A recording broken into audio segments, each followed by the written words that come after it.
Sarah was just 14, full of laughter and innocence, unaware of the shifting shadows growing within the walls of her luxurious home. Her brother, 2 years older, had recently started college and was entering a world very different from the one they'd grown up in. Their parents, both high achievers in their respective careers, had built a life that prioritized appearances over principles, success over guidance, and freedom over responsibility. Inside their beautiful home, the atmosphere was open, perhaps too open. There were no conversations about personal space, no sense of modesty, no religious or moral framework to anchor them. Their parents believed in modern values and letting children grow naturally, which in reality translated into emotional distance and a lack of boundaries. No one taught the children about ethics, discipline, or even the importance of self-respect. Sarah adored her brother. He was her closest companion in a house often echoing with silence. Their bond, though filled with laughter and inside jokes, began to blur lines as both matured. What started as childish closeness slowly grew into something more complicated, not out of malice or intent, but from ignorance and the absence of guidance. Their parents never noticed. They were too busy with business dinners, official trips, and social events. Most evenings were spent in separate rooms, scrolling through phones or attending video meetings. The home had every luxury except attention, love, and supervision.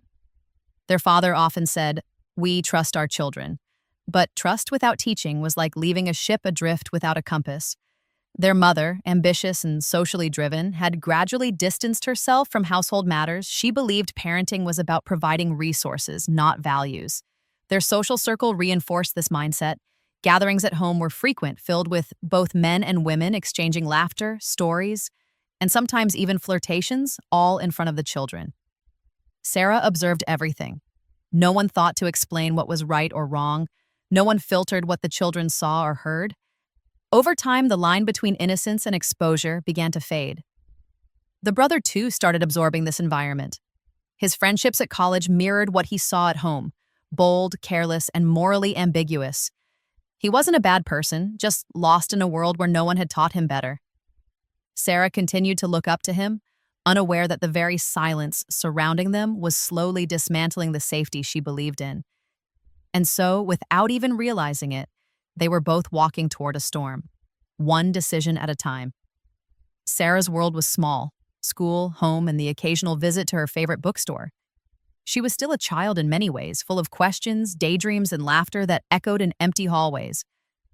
But her body was growing faster than her understanding of it. Her voice was soft, her heart open, and her eyes held no suspicion. She didn't know what danger looked like, because no one had ever told her. She would often run into her brother's room without knocking, giggling about something she saw online or asking for help with her math homework. Sometimes she would flop onto his bed, pull at his hair playfully, or joke about how he never cleaned his room. It was innocent, at least in her mind. After all, he was her brother, her only real companion in that house. But things were changing for him. His days were now filled with the company of college friends, many of whom prided themselves on rebellion, drinking, smoking, and crossing boundaries in the name of freedom. They spoke of women like they were trophies, laughed at decency, and saw emotional restraint as weakness. Slowly, unknowingly, he began to absorb their mindset. And when he returned home to Sarah, cheerful, close, and free, something inside him began to twist.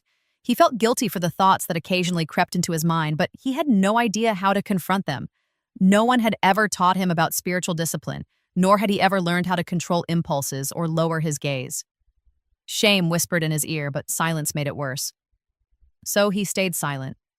Instead of stepping away, he let things continue. Not because he wanted to hurt her, but because he didn't know how to stop. He told himself that it was harmless, that nothing would happen, that she was still just a child. Sarah noticed nothing. She trusted him blindly, never second-guessing his closeness. Sometimes she'd rest her head on his shoulder while watching a movie, or walk around the house in casual clothes, not realizing the internal chaos he was hiding. Her innocence was both beautiful and tragic, a flower blooming too close to fire. Their home, once a safe space, was now a maze of quiet confusion. But no one saw it coming. The parents, still caught in their career pursuits, mistook silence for peace. And so the distance between truth and disaster shrank, one unspoken moment at a time. It was a quiet Sunday afternoon when the brother, now fully immersed in his college life, decided to show off his new phone to a group of close friends. The phone was top of the line, equipped with a powerful camera, something his friends admired with envious eyes. Sitting under a shaded tree near the back of the campus, they passed the phone around, joking and teasing each other like most teenage boys did. One of them, half laughing, opened the gallery. "Let's see what secrets you're hiding," he joked. What he found made him pause. "Who's this?" he asked, tilting the phone toward the group. It was a picture of Sarah. Fully clothed but smiling brightly, her innocence captured mid-laughter as she sat on the edge of the brother's bed in the comfort of home. A harmless moment, it seemed, until layered with the wrong intentions and the wrong audience. "That's my sister," the brother replied quickly, reaching to snatch the phone back. But it was too late. The smirks had already formed on their faces. "Bro, your sister looks mature," someone muttered, eyes narrowed, voice low. Another added, "Man, if that was my sister, I'd never let her out of the house." The brother's chest tightened. He didn't know whether to feel protective, angry, or ashamed, but most of all, he felt exposed. Something he thought was private, so even ordinary, son, had just been twisted into something it wasn't. Or maybe, deep inside, he had always known those pictures shouldn't have existed in the first place. He managed to force a smile, pretending to brush it off, but his heart beat unevenly for the rest of the day. That night, he scrolled through the gallery on his own, looking at those images again. Not with pride, but with an ache that he couldn't describe.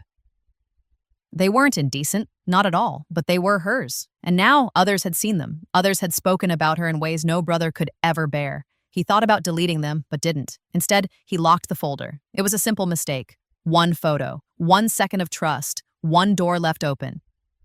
And yet, it was enough, because now her image lived in the minds of boys who had no boundaries, and the brother, silently drowning in his regret, had no idea that the consequences of that moment would soon come crashing through everything they had left of normal life. A week later, it all felt like a distant memory. Just an uncomfortable moment passed over in awkward silence. But his friends hadn't forgotten. Their curiosity had grown, fueled by the glimpse they'd had and twisted by a lack of conscience. One evening, they called him. "Your parents are still out of town, right?" one of them asked casually. "Why don't we come over tonight? Just a chill hangout, nothing serious." The brother hesitated. He was uneasy, but not enough to say no. He didn't want to seem paranoid or overly sensitive. Besides, loneliness had started creeping into the house, and the idea of company, any company, felt comforting. "Sure," he replied, masking the hesitation in his voice. That night, they arrived. But they weren't alone. 4 of his friends showed up, and with them came several girls, dressed provocatively, their laughter echoing through the marble halls. It was no longer a casual get-together. It was a full-blown party. Music played softly from a speaker, cigarette smoke filled the air, and the brother, trying to fit in, accepted the drink someone handed him without asking questions. He took a few sips, feeling lightheaded far too quickly. The room tilted slightly. His thoughts began to blur. Laughter surrounded him, but it sounded distant. Voices faded in and out. His vision dimmed, and then everything went black. When he woke up, it was morning. He was lying on the living room couch, his head throbbing, mouth dry, and limbs heavy. The house was quiet and too quiet. No signs of music, guests, or laughter remained. The only sound was the ticking of the wall clock. 11:00 a.m. His mind raced as he sat up, trying to recall what had happened. He stumbled toward his bedroom and noticed something strange. Sarah's door was slightly open. He hadn't remembered closing it the night before. He pushed it gently, peeking inside, and froze. She lay motionless under the covers, her face turned away, her small frame curled like someone trying to disappear. Her clothes were rumpled, her hair was messy. A strange silence filled the room. He stepped closer, calling her name softly. When she didn't respond, he gently pulled the blanket back. And what he saw stopped his heart. Sarah, bruised and trembling, was unconscious. The air left his lungs. A panic like he had never felt before surged through him as he realized something had gone terribly wrong while he was asleep, and he hadn't protected her. His hands trembled as he reached for her, whispering her name over and over again. "Sarah, wake up, please, wake up." It took several long minutes, but finally her eyes fluttered open, red, swollen, and hollow. She didn't scream. She didn't move. She just looked at him and began to cry. It wasn't a cry of pain alone, Ibsan. It was the sound of something breaking inside. She clutched his shirt tightly, burying her face into his chest like she had done as a little girl, but this time, her innocence had been torn away. Between broken sobs, fragmented words escaped her lips. They came into my room. I tried to scream, but I couldn't. I couldn't stop them. His entire body went cold. The room spun around him. He wanted to believe she was hallucinating, that she was in shock, but deep down he knew. He knew what his friends were capable of. He had seen their eyes that day when they'd first seen her photo. He had invited them in. He had trusted them. And now he could barely look his sister in the eyes. The weight of guilt hit him like a wave. He wanted to scream, to tear through the walls, to hurt someone, anyone, to undo the irreversible. But instead, he just held her, whispering broken apologies over and over again, knowing none of them could ever be enough. She kept weeping until her voice gave out. That night, neither of them spoke much. He helped her dress, covered her wounds, and tucked her into his bed like a child. Then he sat on the floor beside her, unable to sleep, his thoughts drowning in guilt. He hated himself for being weak, for being careless, for leaving her unguarded in a house that should have been safe. In the morning, she looked at him and asked a single question. Will you tell them? He couldn't answer. He was afraid. Not just of the consequences, but of the shame. What would their parents say? What if the truth came out? What if those photos his friends had taken? What if they used them? He clenched his fists. The silence between them felt heavier than words. For now, he made a promise he thought would protect her. No one will ever find out. I swear, I won't let them hurt you again. But deep down, he feared that the damage had already been done, and silence, however well-intended, might not be enough to save what had been lost. The day after the storm, he sat in the corner of his room, staring at his phone, still unable to bring himself to open the gallery. He felt like it was glowing with guilt, as if the photos inside were silently accusing him. But before he could delete them, his phone rang. It was one of the boys from the party. Hey man, the voice said casually. Relax. We just wanted to have some fun. You weren't the only one who noticed how pretty she is. The words sent chills through his spine. What did you do? He asked, voice cracking. The laughter on the other end was cold. We did what you were too scared to do. Don't act innocent. You showed us who she was. You left the door open. You took the pictures. You wanted us to see. His breath caught in his throat.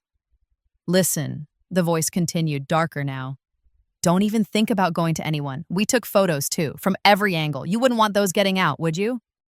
After all, she's your sister. He dropped the phone. His hands were shaking. He wanted to scream, to call the police, to confess everything to someone, anyone. But the voice echoed in his mind. You left the door open. He knew they weren't bluffing. He had seen them holding phones that night. His own photos had already compromised her privacy. If their images got out, it wouldn't just be humiliation. It would destroy her. When he told Sarah about the call, she looked at him with a face that was no longer childlike. Her expression had changed, not into anger, but a hollow kind of understanding. They're not going to stop, she said softly. We can't pretend this didn't happen. He lowered his eyes. I just wanted to protect you. No, she whispered. You wanted to protect yourself. That line cut deeper than anything. He spent the rest of the day pacing the house, unable to think straight. Every sound felt like a threat, every notification on his phone like a bomb waiting to go off. Sarah remained in her room, curled under a blanket, flinching at footsteps. Every second became a prison, and still, their parents had no idea. But the truth has a way of slipping through cracks, and it wouldn't be long before everything they tried to hide came crashing into the light. 2 days later, the house felt heavier than ever. The air was thick with unspoken words, and every tick of the clock rang louder in their silence. Neither sibling had returned to school or college. The curtains stayed drawn. The doorbell felt like a threat each time it rang. Then by the time it happened, their parents came home unexpectedly. Their trip had been cut short due to a canceled event. They walked in with suitcases, laughter, and gifts, unaware of the horror that had unfolded in their absence. Sarah was the first to break down. The moment she saw her mother's face, her composure cracked. She collapsed into her arms and cried like she hadn't cried since the night it happened. Alarmed, their mother led her to the couch. "What happened?" she asked, trying to make sense of the sobs. The father, too, stood frozen as the brother entered the room, pale, eyes bloodshot, guilt etched on his face. There was no more hiding. After hours of tears, hesitation, and trembling explanations, the truth came out. All of it. The party, the betrayal, the photos, the silence.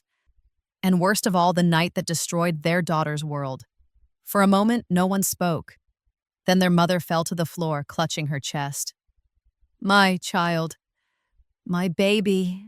The father sat still, his hands clenched, his gaze far away, broken. When the doctor was called to check on Sarah due to her recurring nausea, the final blow came. She was pregnant. The room collapsed into despair. Their mother blamed herself. "I chased success while my children slipped into darkness."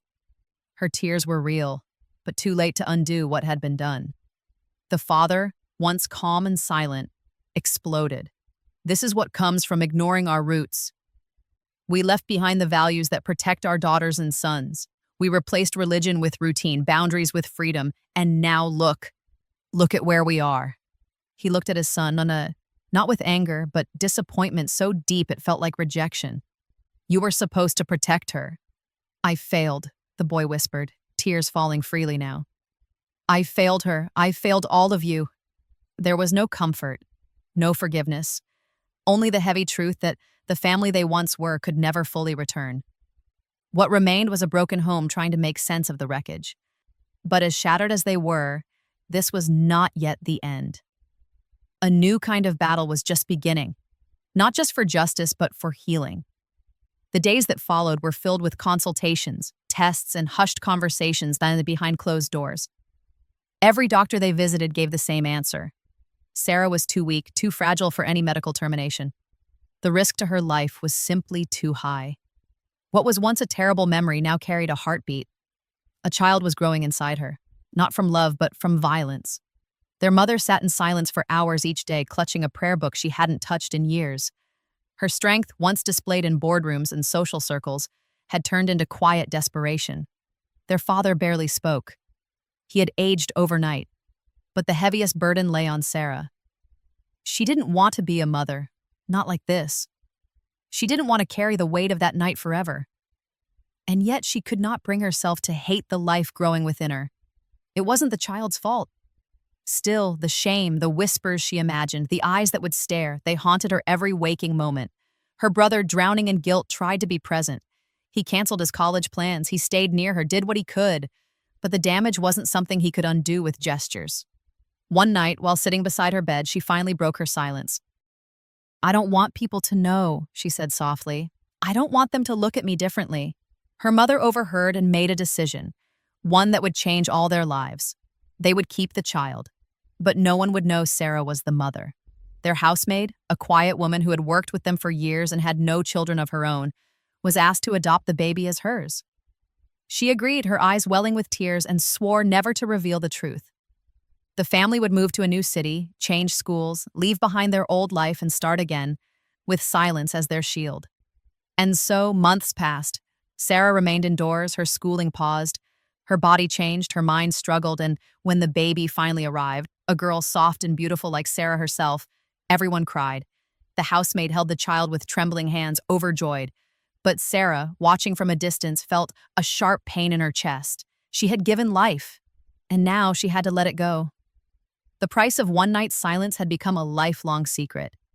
And though they tried to move on, the truth never really left them. It lived quietly, in the eyes of a child who would never know her real mother. After the child's birth, the family vanished from their former life like shadows at sunrise. They sold their home, withdrew from old social circles, and settled in a modest neighborhood where no one knew their names or their past. The transformation was not just physical, it was spiritual. The mother, once the embodiment of ambition and modern success, resigned from her job. She stopped chasing promotions, gatherings, and social comparisons. Instead, she began waking up before dawn, praying, and reciting scripture with a sincerity that had never existed in their household before. She had finally realized that the life she had built, polished on the outside, hollow within, had failed her children. Her daughter had been wounded in the dark because she had never shown them the light. Now she was determined to make that right, even if it was late. Sarah was enrolled in a new school under a different name. She started wearing modest clothes, not out of force, but from a new sense of self-respect and clarity. Her eyes, once wide with curiosity and trust, now carried quiet strength. She didn't speak of the past, but every time she passed the room where her baby once slept, now the housemaid's, a flicker of sorrow crossed her face. Her brother had changed too. The boy who once followed crowds now walked alone, spending hours in reflection, volunteering at the mosque, and devouring books on faith, purpose, and redemption. He no longer sought approval from others. Instead, he looked for peace, peace within himself, and peace between him and God. Their father, perhaps the most silent of them all, kept his grief buried. But every now and then he would place a hand on his son's shoulder or quietly whisper prayers while watching Sarah from afar. He was proud of who they were becoming, but he would never forget the cost. The family now lived simply. No more late-night parties, no more fashion statements, no more chasing someone else's version of happiness. They had replaced extravagance with sincerity, silence with conversation, and routine with devotion. And in that little house, where pain had once taken root, faith slowly grew like a garden after a storm. Sarah no longer hid from mirrors, her brother no longer ran from his guilt, and their mother, once lost in the noise of the world, now listened only to the voice that had always been waiting, the voice of guidance, of truth. They were no longer the same family, but perhaps they were finally whole. Months turned into years, and the family began to find a rhythm in their new life. Not a perfect life, but a purposeful one. Wounds still lingered, but they no longer bled. Healing had become a quiet, ongoing process, stitched with faith, forgiveness, and resilience. One afternoon, news came from an extended relative. A cousin who had once gone abroad to study had married a non-Muslim man in China. She had abandoned her family, her faith, and refused to return. The shock rippled through the entire circle of relatives. Sarah's mother stood silently with the phone in her hand, eyes dim. "I used to compare you to her," she whispered to Sarah. "I wanted you to be like her, so ambitious, so global. I never imagined she'd walk so far away from everything we hold sacred." Sarah didn't say much, but in that moment, her mother saw something in her daughter's eyes. Not judgment, not anger, just understanding. A calm wisdom far beyond her years. The kind of wisdom that only comes from having walked through fire and survived.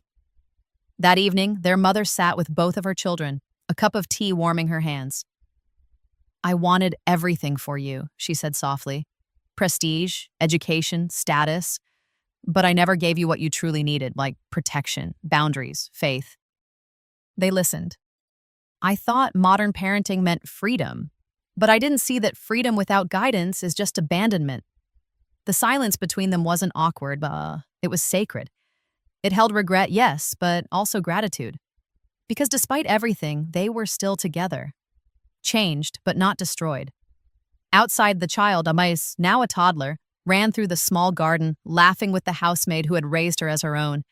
She would never know the full story. Perhaps one day pieces of truth would find her, but for now, she was just a child, innocent, safe, and deeply loved. The brother watched her from the window, a lump in his throat. She was a living reminder of everything they had lost and everything they had found again. As night fell, the house was quiet, peaceful, not because the past was forgotten, but because they had stopped hiding from it. They had learned that silence could destroy, but it could also rebuild. That faith, even if found late, could still save what remained.